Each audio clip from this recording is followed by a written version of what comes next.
for me! We're coming in! Shock spear out! Ice wall! Up for cover!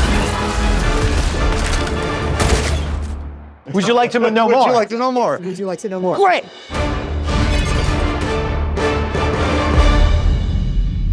When we started, we wanted to make sure that we were making something that played to our strength. But at the same time, we want to bring something new to the table. Players are always craving something fresh and a game that is not exactly like something they've played before. I think everyone was on board with fantasy meets ballistic guns. We thought, okay, well, we don't want to do sci-fi. What is the other conceit that we could make? It's like, well, Magic will let us do that. We wanted to integrate more fantasy elements into a shooter. We knew that we wanted to do like an FPS game. That's our core, that's our bread and butter. We know how to make shooting feel really good. So we focused on that first. We're not going to make another BR, we're not going to make an extraction shooter. We liked the open world. We liked the base building, we liked the survival elements, we liked the mobility on mounts. It's taking all these elements from these different modes and putting them together. And then that kind of transitioned into our prototyping phase. The key is to fail fast, right? Because if you can fail a bunch quickly, you just learn a bunch fast. You can get to the good product faster. We have people totally trying new things and taking big swings because we're small.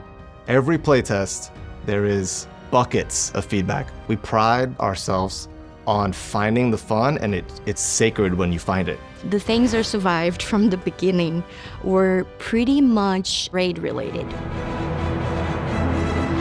A raid is where you bang on someone else's base and say, I'm here, and I'm gonna f you up, or maybe not that word. The raid is the driving factor in most of our choices, from the characters to the weapons, to the raid tools, to the mounts, to the push and pull, the sword. It's very fun, especially when you're like invading a base. Each base is different. We try to give it an identity. We try to give it like history and kind of has its own personality and has its own gameplay. We discovered that we could make really strong expressions of layout, opportunities where we could go bold. My favorite one is probably Bell Ringer. It has like the 3 bell towers. It has like candles on these like curved interiors. I love just kind of seeing how the light plays off of it. The cool thing about our bases in our world is that those bases are discovered in Highguard. Who discovers them are our Wardens. When you take story and you think about characters deeply and you think about Highguard and this mysterious land, everything is reinvesting in the world we are building. One thing that we wanted to do was make sure that like our magic felt not hand wavy. So everything kind of like emanates from a source on the characters, and the characters is kind of what creates that magic. My favorite Warden right now is Scarlet. I really enjoy her shifting sands ability. It's one way that you can silently get into the base, and then the enemy's like totally confused. Our Wardens, I would say, are there to complement our guns in terms of lethality, but they're meant to add tactical and strategic depth to the overall match. It's exciting. You're at the beginning of a match. You don't know what's going to happen. Endless opportunities. All the character abilities and the destruction and the gunplay all come together into this really frenetic fight.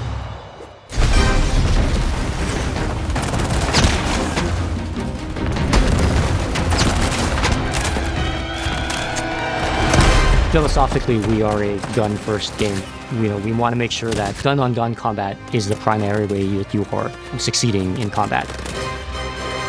The guns specifically, I was very hardcore about. Our guns need to be ballistic guns.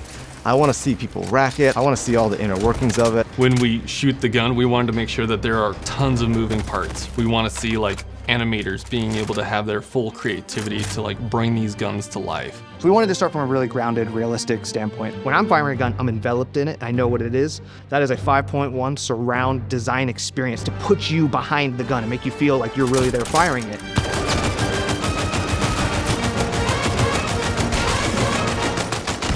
So in Highguard, one of our unique things is our mix between close quarters combat in a raid scenario and open world battles, mounted combat. We have to be mindful of creating guns that are fun in all those scenarios. Base rating is this like intense like peak of action, right? And it's cranked to 11, but we learned that being cranked to 11 the entire time is a lot of fun, but it's not something you can play for 3-4 hours, right? You need some better pacing there. And that's where the open world kind of helped, right? That's where that pacing break came in.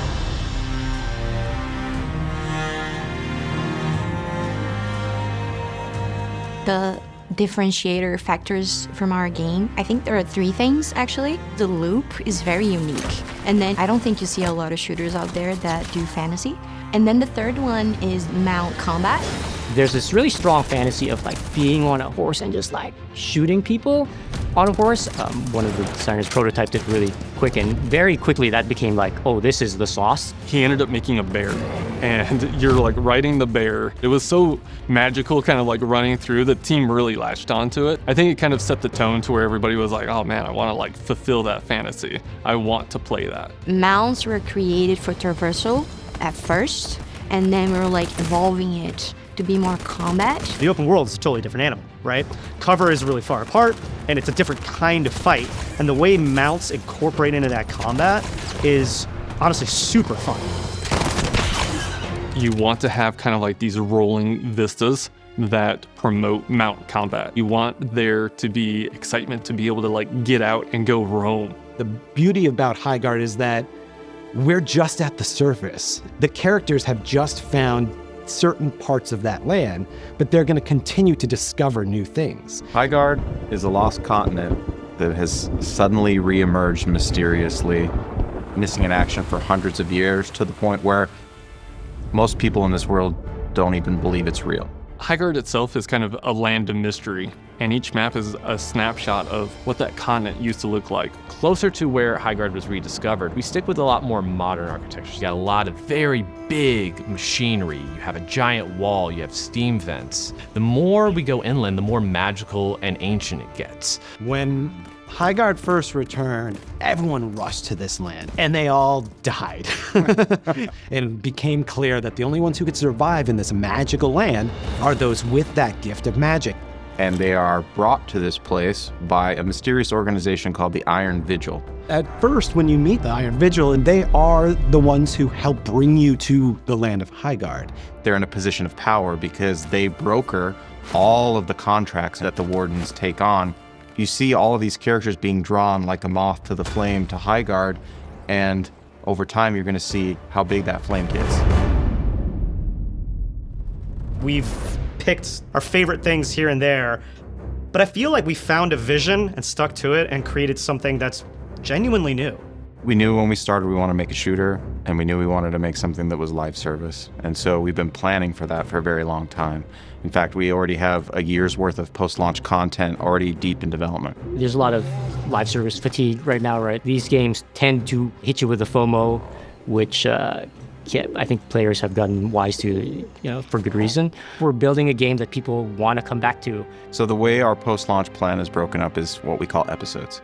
So each episode will be roughly 2 months, broken into 2 halves. We'll have a part 1 and a part 2. With launch, we'll have a special occasion with an episode 1, and that'll bring 5 maps, 6 bases, 8 wardens, 10 weapons with 11 mods that change up how those weapons play, over a dozen other items in the loot pool, and 3 raid tools, all at launch day. And then just in a couple of weeks, we're going to have episode 2, which kicks off with a new warden, a new mount type, a brand new map, and we're really excited to bring our first new mode, ranked, to the table. So that'll be coming in 2 weeks.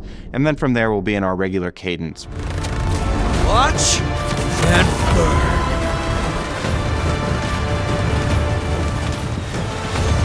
What I'm most excited for people to experience with this game is the care and the attention that went into making the gameplay satisfying and rewarding.